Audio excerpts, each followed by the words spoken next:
Bismillahirrahmanirrahim. Assalamualaikum warahmatullahi wabarakatuh.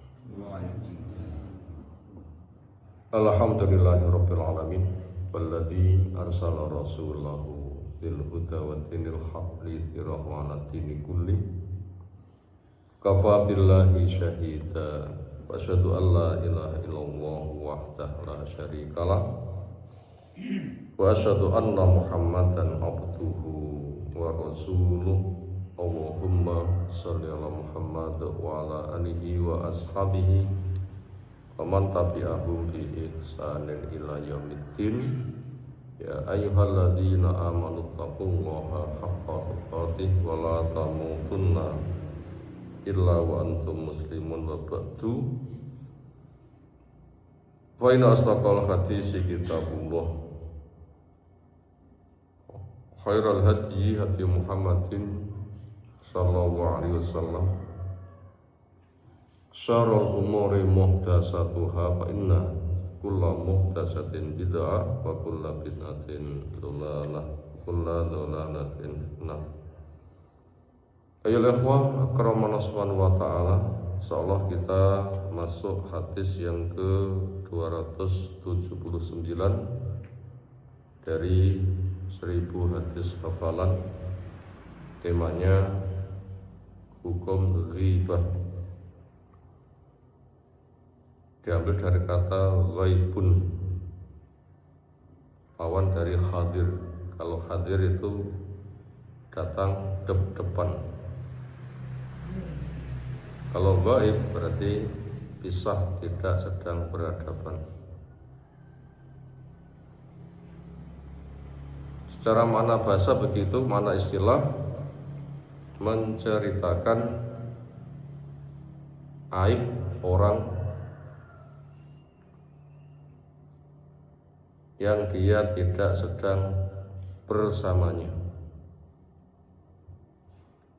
Kalau menceritakan aib yang diceritakan orangnya ada di hadapannya, mungkin tujuannya nasihat, kamu punya kekurangan begini, supaya selamat, benailah. Tapi kalau orangnya tidak ada lalu diceritakan, nah ini apa urusannya? Mau mengingatkan kamu salah juga bukan urusan. Yang ada adalah membongkar aib sehingga jatuh martabatnya. Nah itu namanya ghibah. Bagaimana hukumnya? Kita baca hadisnya an Nabi Hurairah radhiyallahu anhu anna Rasulullah sallallahu alaihi wasallam qala atadruna mal ghibah, tahukah kalian ghibah itu apa?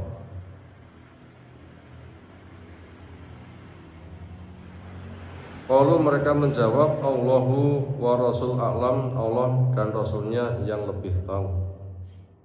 Kami enggak tahu, Allah yang lebih tahu, Rasul yang lebih tahu. Qala, keterangan dari beliau, arti ghibah ialah zikruka, kamu menceritakan akhoka, perihal saudaramu, bima yakrahu, dengan sesuatu yang dia tidak suka. Ila, ditanyakan, afara'ita, bagaimana tanggapanmu wahai Rasul sallallahu, apa fatwa yang kau berikan kepada kami? In kana, jika ada, fi akhi, pada saudaraku, ma'akul, apa yang saya katakan.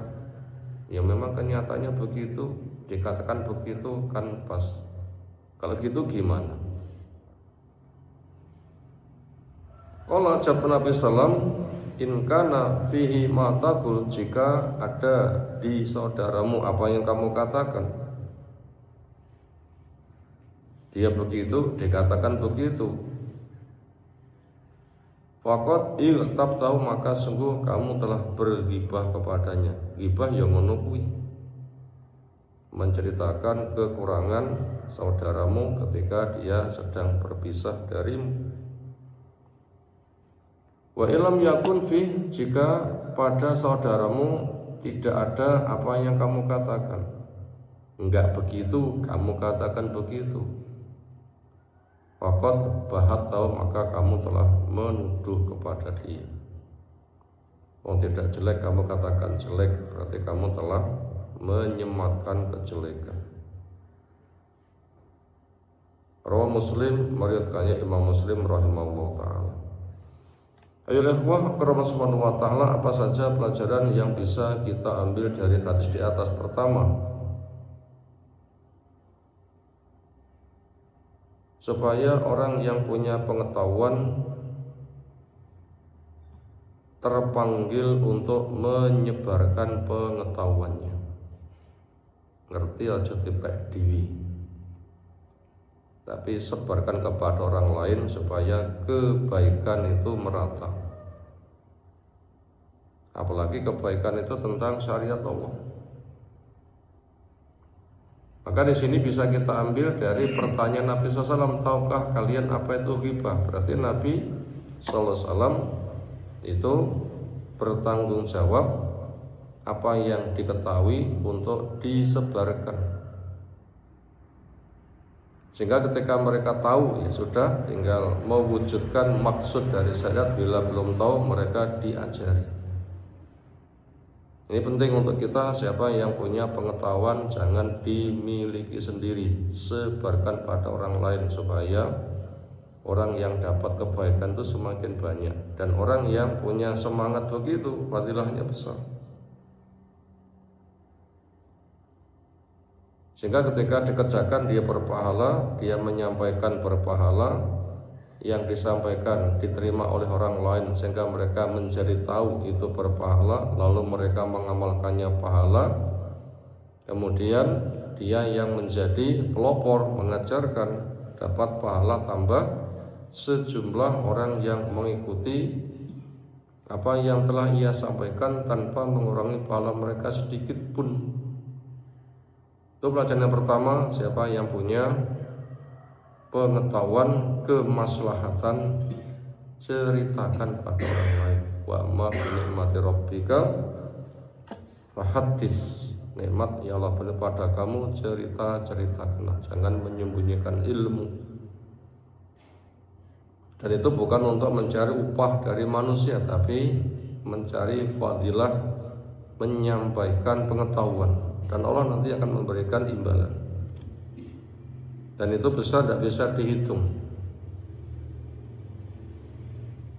Dan manusia tidak suka untuk diminta, tapi mereka lebih suka untuk diberi. Maka berilah.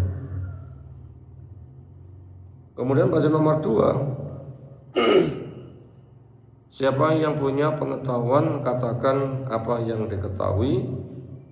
Siapa yang tidak punya pengetahuan belajarlah. Ketika melangkah tidak punya pengetahuan jangan dipaksa. Ketika ditanya tidak tahu, jawablah saya tidak tahu, dan kembalikan ilmu itu kepada Allah, kepada Rasulnya.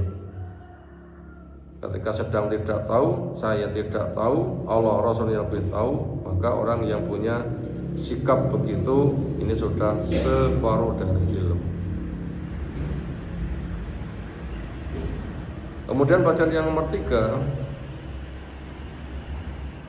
ghibah telah didefinisikan oleh Nabi SAW, telah dijelaskan apa maknanya, entah makna bahasa maupun makna istilah, yaitu menceritakan aibnya orang lain. Di situ bisa diambil pelajaran yang namanya manusia pasti punya aib, punya kekurangan. Kenapa? Ya memang manusia itu dicipta zaluman jaulah, banyak zalimnya, banyak jahilnya, dan itu ada hikmahnya. Bukan untuk dijahil-jahilkan, bukan untuk dizalim-zalimkan. Karena Allah telah menetapkan sekaligus telah memberikan jalan keluarnya. Alladzi qaddara fahada. Allah telah memberikan ketetapannya, Allah pun juga telah memberikan pembimbingannya. Orang punya ketetapan kebaikan, yuk kita kerjasama saling memberikan kebaikan. Orang punya kekurangan, ayo benahi. Misal gak punya uang ya kerja, luweh ya makan, terbuka aurat ya ditutup, supaya ada kegiatan. Dan siapa yang punya kelebihan memberi kepada yang punya kekurangan. Lihat akhirnya ba'du malah ba'dan suhriyah. Fungsinya seperti itu. Jadi namanya makhluk itu pasti punya kekurangan dan itu ada hikmahnya. Termasuk diturunkannya wahyu, diutusnya Rasul, adanya pembelajaran, yang satu diuji dengan yang lain. Nah, hikmah-hikmahnya seperti itu. Nah, karena adanya orang yang punya kelebihan, punya kekurangan, fungsinya untuk saling melengkapi, maka siapa yang melakukan perbuatan itu berarti maslahatnya besar. Nah, tapi siapa orang yang tidak menfungsikan, yang punya kelebihan untuk memberi kepada yang punya kekurangan, tetapi yang punya kelebihan untuk memenangkan diri, yang punya kekurangan dijatuhkan supaya tetap jaya, dia tidak memberdayakan dan semakin menjatuhkan. Nah, ini berarti menyelisih dari fungsi, yaitu yang memberikan kelebihan, yang punya kelebihan memberi kepada yang punya kekurangan, berarti tidak melaksanakan amanat. A diceritakan jeleknya untuk dijatuhkan, B diceritakan jeleknya untuk dijatuhkan, C punya kejelekan dijatuhkan supaya dia yang benar, yang menonjol, yang menang. Nah, ini jelas tidak melaksanakan tugas. Semisal diberikan amanat, ini ada rezeki bagi sana, bagi sana, bagi sana, nggak dibagi-bagi, biar sana hancur supaya dia yang sukses terus. Nah, ini termasuk pengkhianatan. Ghibah itu fungsinya resikonya seperti itu.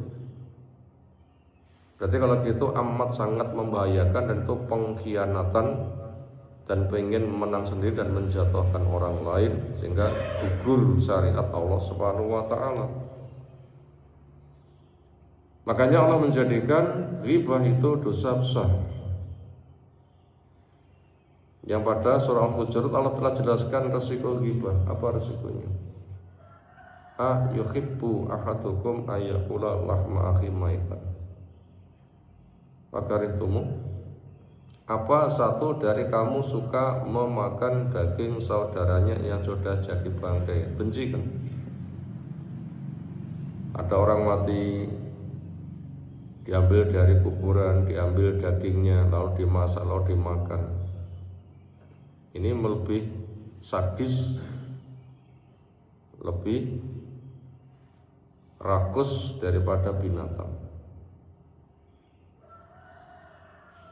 Itu menunjukkan dosa yang sangat besar. Dosa yang sangat besar. Perbandingannya untuk menggambarkan ngerinya sikap ghibah seperti makan daging saudaranya, gambarannya berikut sebagai perbandingan. Punya ayam, lalu kena musibah, kakinya putus, ayamnya luwemu, yang mau putus sekalian, ayamnya dipiara, yang putus kemudian dimasak, itu kan bangkai kan? Padahal ayam itu boleh untuk dimakan, hanya kasus gitu saja sudah tidak boleh, kelasnya bangkai. Nah, bagaimana ternyata yang dimakan kok manusia, kan lebih mengerikan. Kan lebih mengerikan. Itu resiko dari ghibah, dosa besar.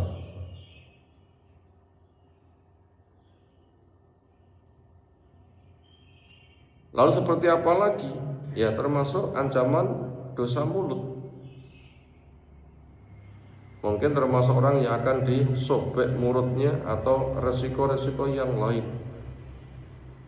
Sementara kondisi peristiwa penyobekan mulut di alam kubur itu dengan dicarikan pisau tajam dibacok nih mulutnya cerewok, tawarik ke belakang, dedel duel, kanan selesai ganti kiri, kiri selesai kanan sudah utuh, gitu terus. Apakah ghibah juga akan digitukan? apa itu khusus untuk dosa mulut yang bohong, tapi yang jelas itu sama-sama mulutnya, andaikan juga digitukan juga wajar. Wallahu a'lam. Itu kengerian siksa dari orang yang ghibah, itu amat sangat bahaya. Lalu supaya orang itu tidak terkena dosa ghibah, gimana ketika melihat kejelekan orang lain? Jawabnya, jadikan kesempatan untuk bernasihat supaya dapat pahala mulut. Yang kedua, berdoa, semoga saya tidak mengalami kondisi semisal dia. Andaikan iya, semoga nanti ada yang mengingatkan.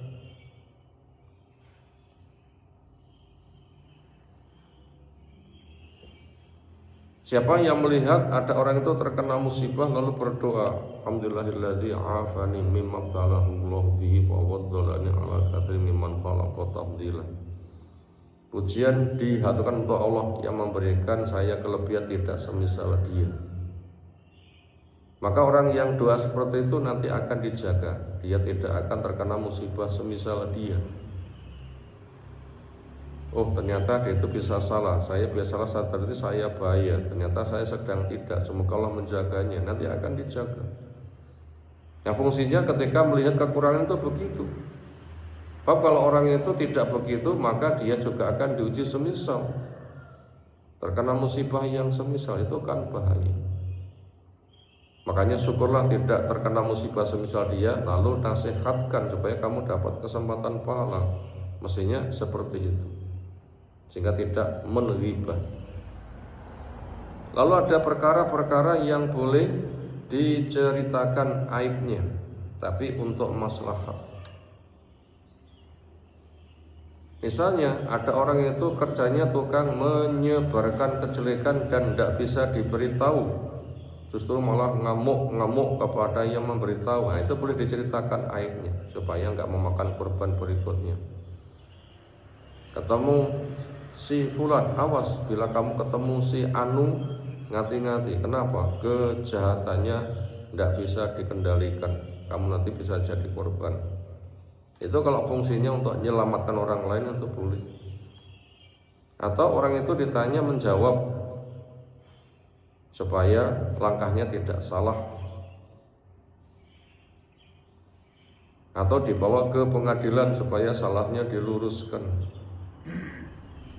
Atau sebatas mengenal siapa si A si B, oh si A si yang matanya sedang rusak sebelah, sebatas untuk membedakan. Itu menceritakan aib sebatas begitu, hukumnya boleh-boleh saja, dan itu tidak ada niatan untuk menjatuhkan, tapi ada kemaslahatannya. Kemudian ada dosa mulut yang lebih gede daripada ghibah. Kalau ghibah itu A punya kejelekan diceritakan apa adanya, itu sudah tidak boleh. Dosa yang lebih gede lagi, A tidak punya dosa, kemudian diceritakan A punya dosa begini begitu, oh itu lebih mengerikan lagi. Itu namanya memberikan tuduhan kejelekan padahal dia itu tidak. Ini lebih bahaya lagi. Kalau begitu, dosa mulut itu macam-macam. Dari aneka ragam banyaknya dosa mulut, maka supaya orang itu menghindarinya, makanya pesan Nabi SAW, bicaralah yang baik, bila tidak, diamlah dari keburukan, maka sibukkan dengan zikir. Bila ada orang lain punya kekurangan, nggak bisa mengingatkan, maka doakan semoga dia dapat petunjuk, sehingga nanti lisan fungsinya untuk zikir, untuk doa, yang dengannya dia nanti akan mendapatkan keselamatan. Itu tadi beberapa pelajaran yang telah saya sampaikan. Soal kasus yang lain kita kaji menyusul. Subhanakallahumma bihamdika, asyhadu an la ilaha illa anta, astaghfiruka wa atubu ilaik. Assalamualaikum warahmatullahi wabarakatuh.